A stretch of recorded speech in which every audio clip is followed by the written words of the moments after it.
everyone doing today? Can you hear me?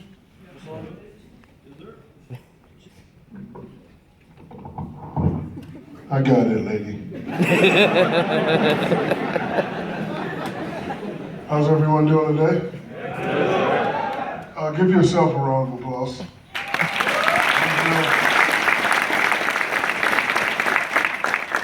I'm here for two simple reasons. Reason number one, Coach Brown called me and said, hey, I'm going to an Air Force base. I said, I'm an Army brat, but Air Force, same team, Army, Air Force, same team. He said, I'm going to an Air Force base in North Dakota. And even though I got a doctorate, I was like, where's North Dakota? Idaho, Wyoming. So I had to look on Google. I was like, okay, I'll roll with you, coach. And reason number two, I'm just here to tell you guys thank you, because I'm not one of these people who don't understand. I understand the work you put in. My father was an Army drill sergeant, so I had to get up at 4:30. I had to, what you doing, boy, get up! All the yelling, all the speaking, I dealt with all that too. All the, tucked in, belt, gig line, I had to deal with all that too. I grew up on a base. It was the best 16 years of my life. Dale and I, we have similar stories. My biological father left when I was 2. My mother was a fine young thing. She worked in City Hall. My father was a GI. He walked in City Hall. He met her. They fell in love. My mother told him, before you take me, you got to take this boy that's 2 years old, but he looked like he's 10. And the first place we moved was Fort Monmouth.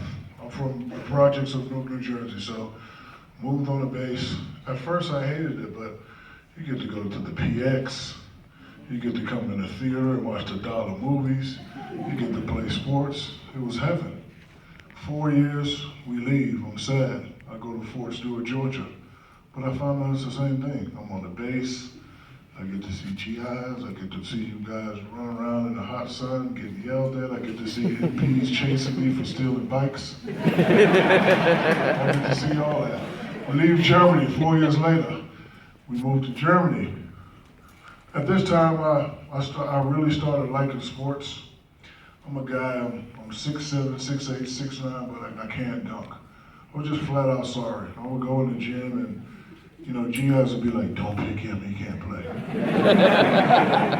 He's big, no, he can't play, don't pick him. So I'd be sitting over there in the corner and I wait till everybody leave. I try to get my game on. So my father comes in the house one day and he just punches me in the stomach with a piece of paper. I said, what? What'd you say? Nothing. He said, there's a guy from LSU going to go talk. Maybe you can get a scholarship. The reason why I'm telling this story is, kids ask me all the time, how did you become so successful? I said 2 reasons. 1, I listened to my parents. And 3, the military. I'm with you guys, I'm a part of you guys. Stuff I do today, even with my own kids, is just because of the military that raised me. I told my son to make me a sandwich the other day, and this little boy put 7 pieces of turkey on the bread, and my father would have killed me. I said, boy, are you crazy? 1 slice, see, that's a military training. 1 slice of turkey, 1 slice of cheese, that's all you get. So Dale Brown, he comes and he's talking, and the story he told, it's a true story. We kept in touch, and the reason why I chose to go to LSU because Dale Brown came to a military base in Wild Flick in West Germany. I don't know if you guys know where that's at. I don't even know where it's at. And he chose me. He wrote me letters every weekend. I'm glad we didn't have email, because if we had email, he'd be emailing me like crazy, like he does now. I'm like, damn, Dale, stop emailing me. But he chose me. I go to San Antonio, become a better player, become an All-American. Now everybody wants to Shaq, so everybody's coming on the Army base. But I decided to go to LSU. So when he called me and said, hey, we want you to come up here, sure, because 1, I love you guys. I respect you guys. And remember when Kanye said he's running for president? I'm running for president too, and everybody here get 40% raises.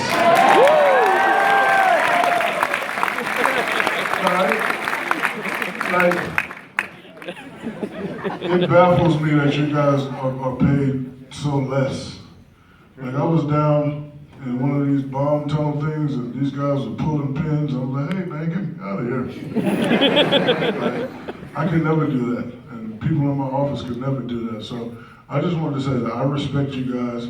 I love you guys. Thank you very much. You guys are underpaid. You guys have always been my hero because, you know, my father was my hero. My father had a high school education, but he was a guy that made the Shaq character. Shaq isn't Shaq. Shaq was made by an Army drill sergeant man, and because of him, I've had a very, very successful life, a very, very successful career, and it's all due to military. I wasn't the smartest kid in the class.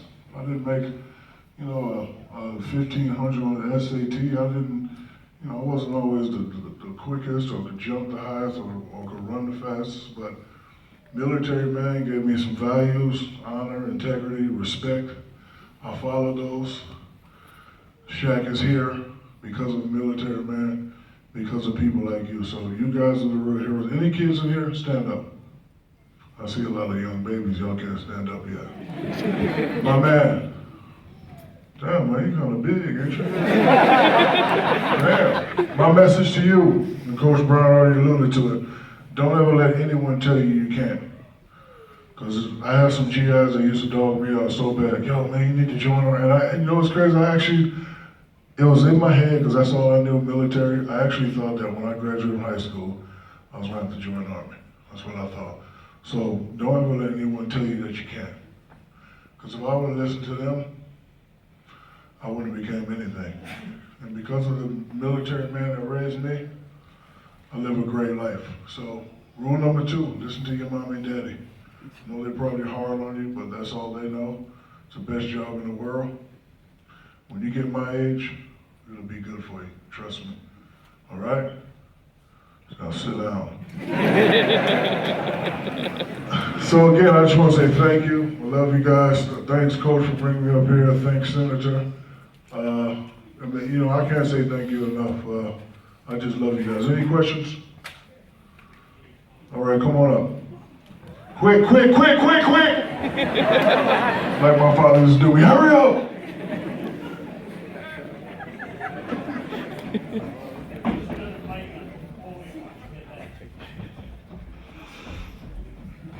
I'm ready to get out of here. You guys have me in bomb shelters, pulling pins and nuclear this and nuclear that. I'm scared. Yes, sir. Yes.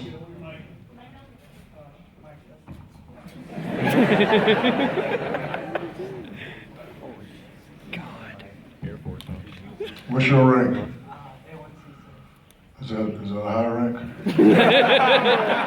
I can tell why. Every mic button has an on button. You just press it. Jeez. All right, go ahead. Question. Just one question. Game 7, 2000. Game 7, 2000. That's Playing. hold on, wait. 15 minus 2. Yeah, that's 15 years ago. All right, Blazers, Lakers, go ahead. Okay. That last alley-oop, did you really think you could jump that high? Because I was watching it, I'm like, I'm screaming, I'm like, is he gonna hit this? You know what? It was sort of believe it or not, it was sort of a deja vu moment.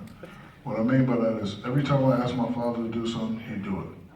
So he played in the league, and I'd be, Daddy, shoot 3. So every time I asked him to do something, especially when it came to sports, he did it. So my son, who was 4 years old, I've never even heard my son talk before, but he comes out and he puts his hand on my shoulder while I'm eating my Frosted Flakes, because that was my breakfast of champions. And he says, Daddy, I need you to win this game. And he just walked away, and I'm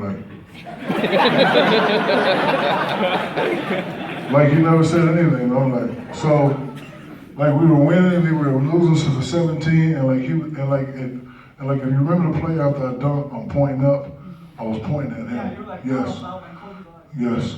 I was pointing at him, so when Kobe threw the lob, and I was surprised that he was going to throw the lob, but he threw it. Actually, I was jumping when he threw it, I was like, oh!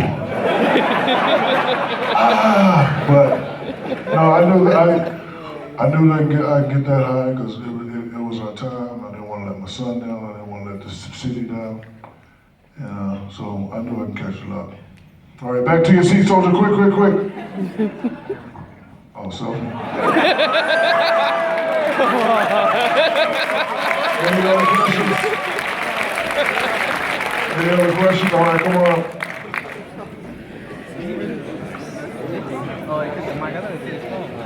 What'd you do with the mic? You stole the mic? Oh, you got it.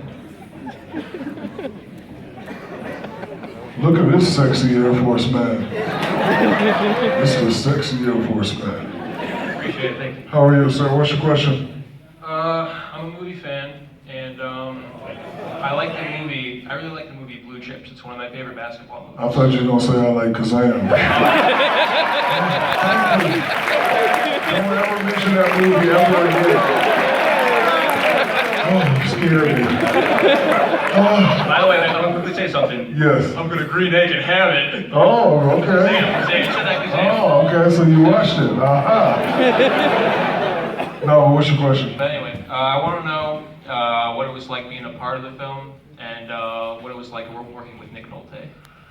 You know what's crazy? Like these kids do. Who's your favorite player? Yeah, you. Kobe, LeBron? Okay, so Kobe, so, what did you say? Did you say the K word? I thought I didn't hear that. Anyway, just like they said, I want to be like him, I want to be like her. When I was a kid, I was like, you watch movies and be like, I wish I could do a movie. I never wanted to be a movie star. So I'm walking in Hollywood one day and Nick Nolte says, I want you to be in my movie. I mean, what do you think I was going to tell him? No? I told him, I said, let me think about it. Yes, I'll do it. So it was fun. I got a chance to, be myself. Good thing about me in movies is most of the time I get to be myself. So I'm not really a movie star. I'm just a guy that followed his dreams, listened to his parents, and I get opportunities, and I just have to take advantage of those opportunities. Thanks. In the movie, though, they called One question. What the hell is this? Who's next? You're next? We have time for one more question. 3 more, Ashton. 1. You're on my base. Okay. Got it.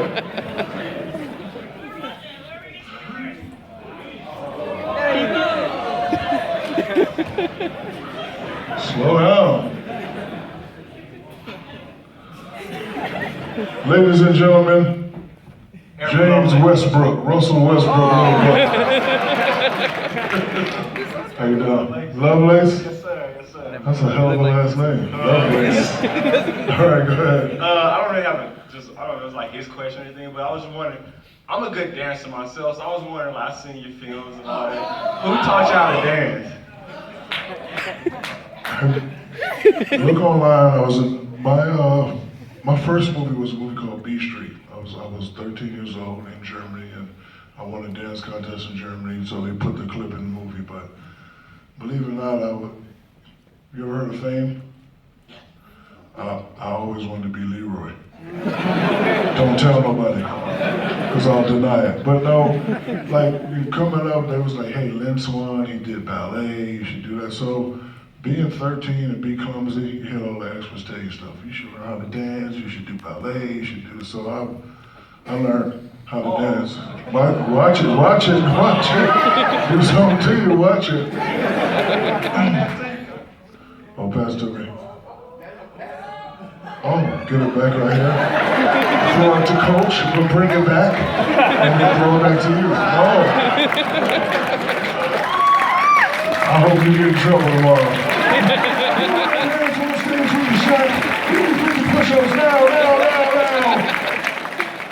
Now, again, thank you guys. Love you guys. I won't be back. Except in the winter. I'm not coming in the winter. If it's cold in the summer, boy, I can tell what it is in the winter. Jeez. That's it? Thank you. Okay, you gotta stay up here, Shaq. I am not gonna dance with Shaq. Fear not. What, you want me to do the white guy dance? I can. She was dancing in the dark. Can't start a fire. Can't start a fire without a spark. Deep, deep. I got all the white guy classics. I got all the Thank white guy God my wife's classics. not here. Okay. Scott Davis is about to come up here and give a presentation to Shaq. And I really don't know how to transition at this point. Chameleon. I got about 1,000 white guy classics. Over here. So Mr. Scott Davis is the Commissioner of North Dakota Indian Affairs Commission. He was appointed by Senator Nat. Red wine. Stay close to me. Mr. Davis refuses to join me on stage at this time. Time after time, I see your true colors.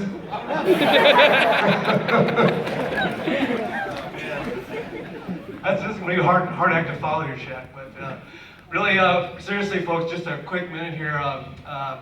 Right now, it's just a really special moment for me, representing our North Dakota Indian tribes here in North Dakota. On behalf of our tribal leaders in North Dakota, we wanted to give you a special gift here, Shaquille. A young lady down at Standing Rock Reservation where I'm from, Houma Sitting Bull, knew I was coming up here and needed this You don't beautiful understand. medallion for him. And a young lady down there. You don't understand. After I leave here, I'm going to LA. I'm going to walk in the club like this tonight. What's up, boy? Man, thanks. So on behalf of the North Dakota tribes, we just want to give you a small token of our appreciation. Appreciate this. And again, thanks to Congressman Kramer for bringing us together. Yes, thank and you. And our father figure, Coach. Coach Can't Brown. say enough. Give it up for Coach Brown, everybody.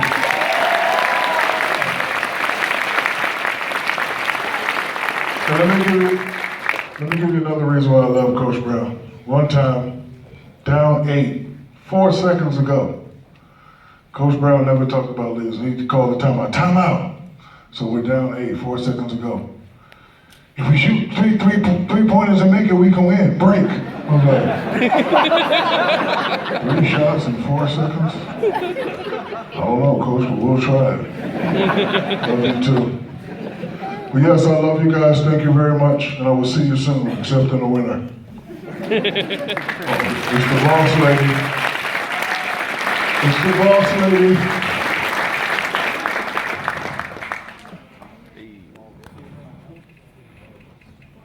Alright, I'm just gonna yell. So we have time to do some autographs, so if you'd like to get an autograph, we have time for one item and no selfies. So we're gonna line up over there. I got nothing to